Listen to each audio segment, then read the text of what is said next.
get to tell us. Right. No pressure. No pressure. All right. 2 minutes. 2 minutes. All right.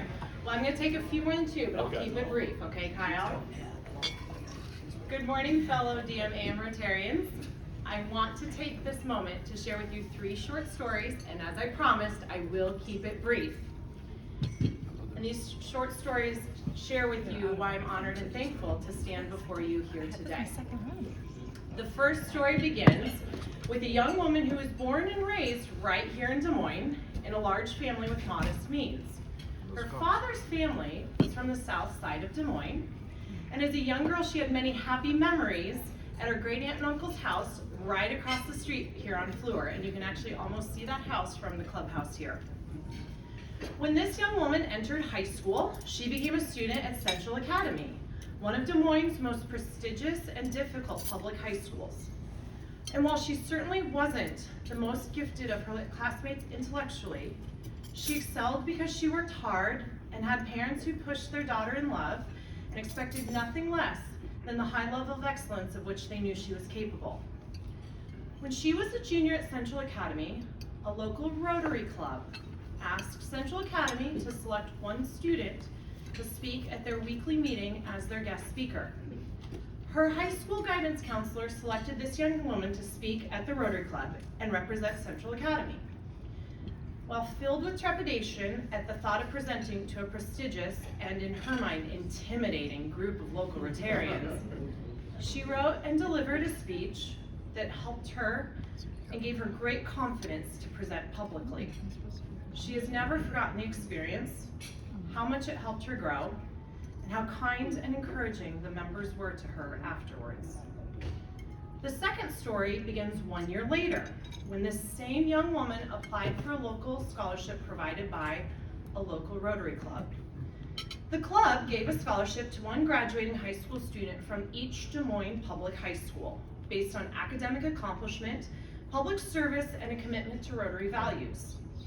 In the spring of 2006, she was honored to receive the scholarship for Theodore Roosevelt High School and delivered a second speech to Rotary Club as a recipient of this scholarship. Being from such a large, lower class family, this generous scholarship allowed her to attend business school at Drake University, and along with other scholarships and working various jobs while going to school, she graduated debt-free and embarked upon a career as a successful entrepreneur. The third story I wish to share with you this morning is of a second young woman named Mary. Mary was a student in Warren County during the same time period as the young woman from our first 2 stories.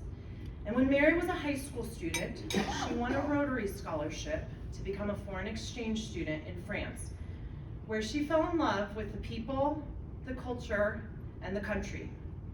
After returning to Iowa to finish her education, Mary felt a calling to return to France and serve their people.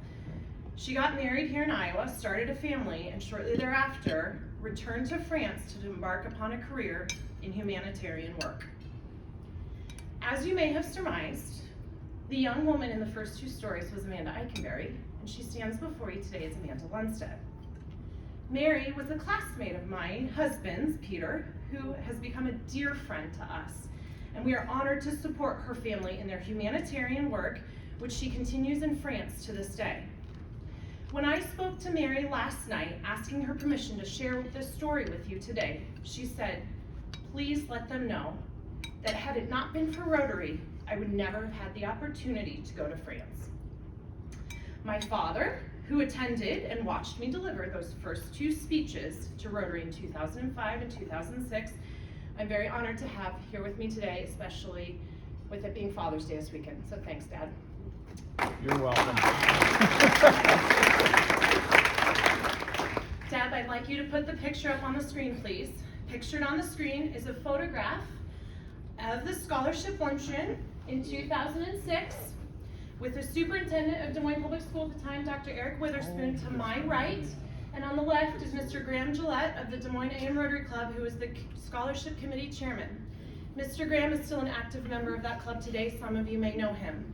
I reached out to invite him this morning to see if he could be here, and he sent the kindest note saying, congratulating me, and he would love to have been here, but he's traveling today to go to Florida to see his parents, who he's not seen in the last 18 months due to the pandemic, so we wish him well. It is a great honor to become a Rotarian today and to join an organization that has played such a pivotal role, not only in my own life, but in the lives of those that I love. I look forward to contributing, serving, and remaining committed to the Rotary values that unite us all. Thank you.